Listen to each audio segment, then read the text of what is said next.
людей сильная интуиция времени, бывают очень хорошо развиты способности в узких областях, например, математика и музыка.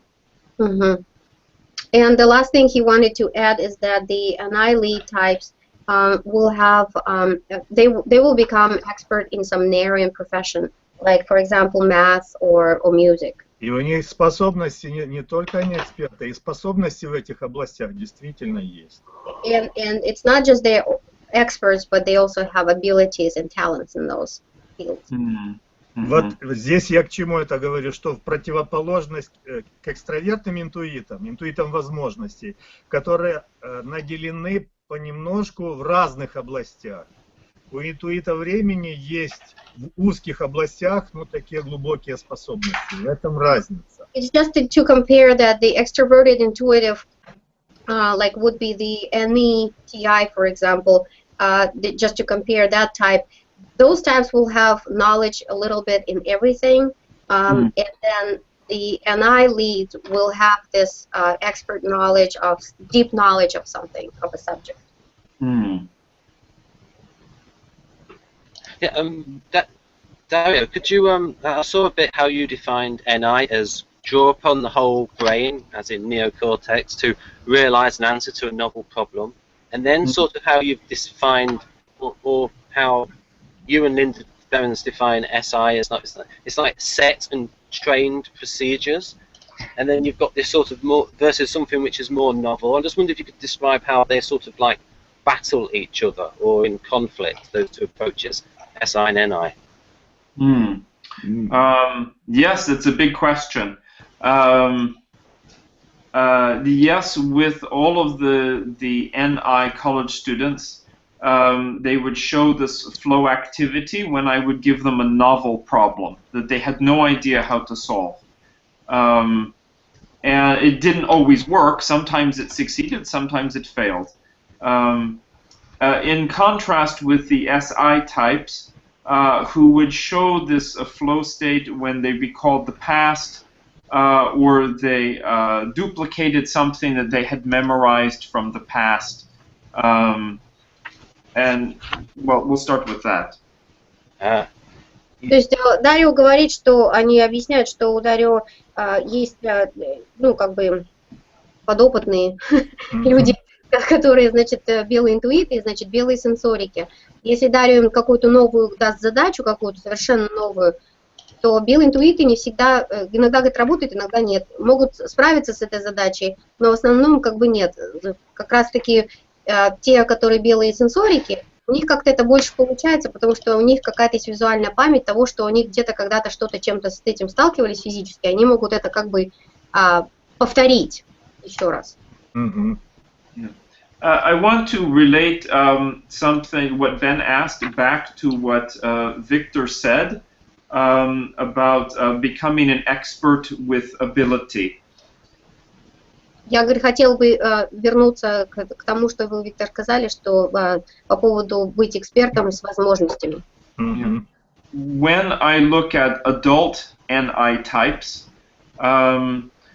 what they tend to have coming out of the goal-focused executive is a very strong focus on maybe 2 or 3 or 4 very specific other brain regions that just depend on sort of what they picked to learn.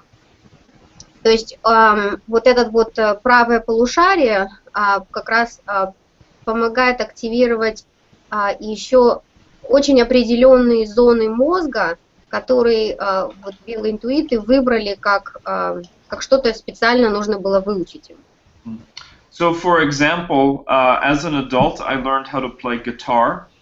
And I happen to have a strong connection between the goal focus, which is very needs focus, and the part of the brain that controls the left hand. То есть, как взрослый человек, я решил, что я научусь играть на гитаре.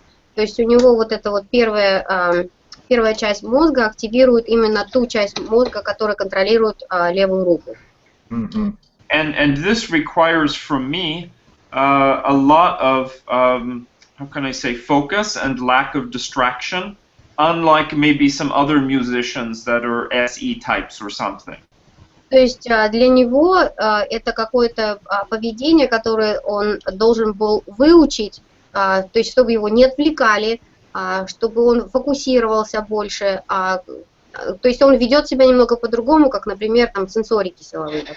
Мгм. Yeah. It's sort of like when I do a speech, I'm only speaking. When I focus on details to edit, I only do editing. When I play guitar, I only play. So they're very in compartments. Только на каком-то одном действии, когда я что-то делаю в определенный момент. Если я играю на гитаре, я только играю на гитаре. Если я говорю, я только говорю. Если я что-то там фокусируюсь на каких-то там этих изменениях там, в книге, допустим, то есть он только на это работает над этим. Да, понятно. Yeah. All of the irrational introverts show this pattern as they get older.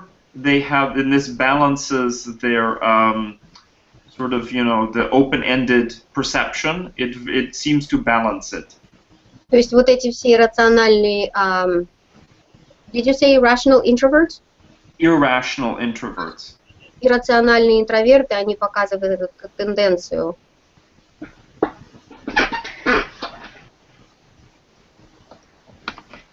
Да, я понял. Yeah. Что-то я хотел еще сказать. Тут у меня еще пункт был такое отношение, может быть, еще два слова о том, какие сценарии отношений характеризуют людей с функцией интуиции времени. So maybe last thing Victor wants to talk about the relationships. Вот, в основном два сценария, о которых мы, в принципе, уже сейчас вспомнили, но я их просто сформулирую. Первое – это мудрец-толкователь. Это такой интеллектуальный сценарий. Интуиция времени выступает как мудрец и нуждается, чтобы вокруг были люди, умеющие толковать высказывания по интуиции. So there are two scenarios. The first scenario is really the wise man, like wise man teacher. This is the intuitive. The intuition of time represents as somebody who can actually wisely teach others.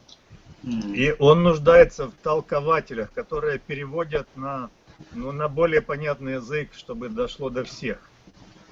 And these people, they actually translate something to more simple language for others, so others can understand. И второй есть еще сценарий, это больше приближен к обычному поведению. Это защитник и жертва. Защитник и жертва. Причем получается, что жертва часто выступает человек, у которого сильная интуиция времени. Он провоцирует агрессию. Поэтому необходима защита для него. Вот такой сценарий часто встречается. Ну, например, в быту, допустим, какой-то агрессивный мужчина, и почему-то у него, значит, он оказывает насилие над своей женой, которая у него интуит времени оказывается. Вот, но она никуда от него не уходит почему-то. Вот образует такое единое целое. Она его воспринимает как защиту против напасти этого мира.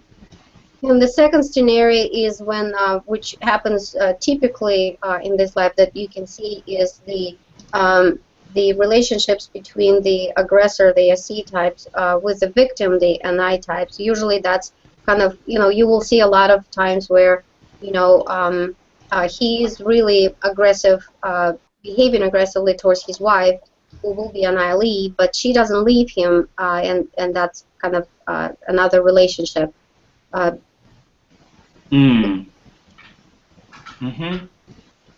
Есть даже такое понятие, стокгольмский синдром называется, где агрессор и жертва объединились, и потом жертва даже оправдывала агрессора, якобы он ее защищал. There is this syndrome is it's called, and when the victim was actually justifying the aggressor's behavior. I sometimes find it like I think it's a lot more than actually simply just that the aggressor type being aggressive and the victim type putting up with it. I see it as being more of a symbiotic relationship, like the other dual relations. There's like the sort of example that going back into more ancient times, you have this idea of shaman and warrior communities where the warriors one actually fought for things in the day-to-day with very clear archetype of the SE lead, and then you have the sort of shaman or the priest who gives it a sort of long-term purpose, and I think that's the sort of relationship that produces this it's a symbiotic relationship. The idea that first we have this sort of fighter mentality, and where sort of daily struggles, and then you have this sort of shaman who provides this long-term purpose, giving the fighter something to fight for, and also the fighter allowing the shaman's vision to be achieved through the fighting. Джак говорит, что он тоже ассоциирует вот такое поведение еще с, например, раньше, в далекие времена, там, когда были все эти рыцари там, и так далее, то есть рыцарю нужно было воевать за какую-то там идею, и как раз-таки там либо это шаман какой-то, либо же священник, они как бы давали какую-то долгую цель в будущем, типа ради чего все это надо было делать, то есть вот такая вот динамика нужна была человеку, ну как бы сейчас, вот он сравнивает именно вот такие моменты. Да, это напоминает вот как бы отношения между двумя такими сословиями, между жрецами с одной стороны и воинами с другой стороны. Yes, Victor, I agree with you, Jack. You know, it's funny that a number of lead SE types that I know are involved or very interested in shamanism or experiencing I mean, not being a shaman so much as experiencing the shamanism. And I wondered if that was something that allowed us to be friends because they had this somehow interest in NI. Я, говорит, заметила, когда тоже задаюсь вопросом, что те люди, которые занимаются каким-то шаманством, или не то, что не являются там шаманами, им просто интересно это все, и они как-то сближаются из-за того, что у них есть какой-то интерес вот именно вот в этой функции. Да, это как бы привлечение дуала таким образом происходит, тяга к дуальной функции. It is the attraction of a dual. Тут еще проявляется таким образом, вот эта вот дуальность или потребность, вернее, в дуальности. У людей с силовой сенсорикой часто очень много различных, как это сказать, суеверий. То есть они не могут это объяснить никак, не ориентируются, и поэтому они как бы искусственно создают себе такую примитивную архаическую интуицию времени в виде суеверий. And the other thing why SE types need the NI types is that because of the NI is so weak that that they create their own kind of superstitious world, and they can't explain that, so they live in that sort of I guess comfort zone of being superstitious. Yeah, I like how can I say? I do believe there is value in asking why these particular functions evolved, what purpose they served in human evolution. The type is more than just a theoretical model, that it points to real needs and roles that we have had in evolution. У Дарио задается тоже вопросом, что вот происходит какая-то эволюция типов, что это не просто как бы вот теория, что вот, функции и так далее, что эти функции, они как бы в эволюции нашей, они развиваются. Да, я думаю, что внутри типа начинают какие-то группы функций усиливаться, так образуются варианты типов, и, возможно, в будущем, когда общество будет гораздо сложнее, вот эти 16 типов поделятся. Вот, и будет большее количество типов, но вначале это существует как варианты внутри типа. Yeah, Victor says that there are like those types and those functions, they are just the versions of types, and then with the evolution, you know, inside us and among us, that maybe in the future there will be more than 16 types. They will be divided maybe into more types because you know, society is becoming more complex and stuff. But at least this is just sort of the idea of a type. Yes, I do recall Jung mentioning that there might be another function or two or more in the future. in theory. Он помнит, что Юнг говорил, что по теории, в принципе, возможно, что еще может быть одна или две функции выделения. В любом случае будет идти усложнение. Чем более сложная жизнь вокруг, тем больше психика требует сложности, чтобы отразить ее. Поэтому будет идти дифференциация. So Victor believes the more complex life becomes, the more need psychologically to develop some other skills and functions that society will, I guess, will develop some other functions in the future.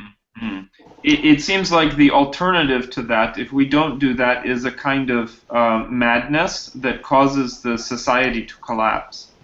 Либо же тогда получается, что будет какая-то вот сумасшествие, какое-то всемирное сумасшествие, и общество погибнет. Лена, я хочу сказать, что в соционике есть такое понятие, как сменяемость квадр. Вот именно в 4-й квадре, это квадра, которая уже завершает как бы цикл, жизнь становится очень сложной. Но именно из-за этого количество психических болезней в цивилизованном обществе резко начинает возрастать. Yeah, in socionics, Dario, we have it's called the law of changing quadras, and the 4th quadra is really the last quadra where society kind of faces the complex life, and usually throughout that kind of period you see a lot of psychologically unstable people, so that means that the time has come to change the quadra. It's time for change. Yes. I think there is a sort of equivalent idea, not in Western type, but in this British sociology theory of called cultural theory. But that's so I've heard of this idea, but not in type. It's very interesting. And just in the United States. Oh, sorry. Yes. Yeah, он просто слышал, что... Да, что есть такая теория, которая возникла в британской именно социологической какой-то ассоциации. Он говорит, я просто слышал об этом, я, говорит, сам с ней не знаком, очень, говорит, интересно. Ну да, то есть получается, что соционика, она связывает психологию с социологией, как мост. Она показывает психические корни социальных явлений.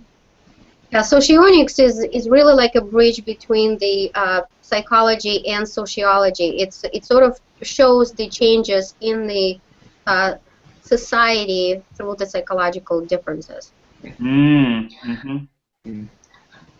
I think actually a very good example of, say, quadra progression in society over, say, the course of the last 1,000 years has been from beta to gamma to delta. In fact, if you look at, say, at least the later half of the medieval period towards the early modern period, there's a time of very much about fixed ideology, where whether you were on the right side or not depended on your faith, as it were, which is a sort of fixed ideology, something you see a lot with the valuing of TI with SC types, known as a beta era. And then it progressed over time through Protestantism into the sort of the age of Industrial Revolution, which you had, which has apex in the Victorian era, which is a good example of gamma, and finally have an example of delta coming up with the creation of the United Nations, where suddenly society has become a lot less violent overall. The idea of war is something that is deliberately prevented now in arbitration. It shows more the area towards compromise of a peaceful nature than a more aggressive nature of the past, showing how gamma has now become more delta. What I'm interested in finding actually is when the alpha period was. I imagine some point in the Dark Ages, but I'm not entirely sure yet. Another thing I had a little bit of an issue with the idea of actually new functions actually developing. At least in socionics, the idea of information element is based on a metaphysical underpinning that it's a natural kind of thing in existence or reality. We'd have to have created, or existence would have to change itself for us to have a new information element. То есть Джек о двух вещах он сказал. Первая вещь, что он сказал, что за последние 1000 лет, как сменялись квадры от беты